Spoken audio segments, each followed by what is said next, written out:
Mabuti na lang. Sinunod ko ang payo ng aking mga magulang na huwag ako masyado mag-iinom ng kape dahil masama sa aking kutis. Disin sana hindi ganito ang aking kutis. Kutis porcelana!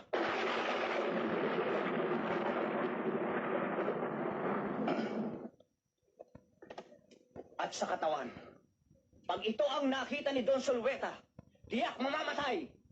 Si Richard Gomez sa inggit!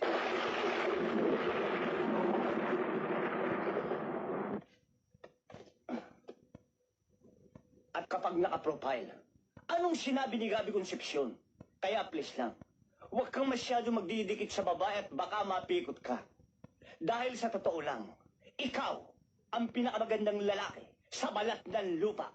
Hayop ka talaga! Ang ganda mong lalaki! Nawarin ko sa mga kasalanan ko, sa mga kasinungalingan ko. Nagbibiro lang naman ako eh. Kayo naman, hindi na kayo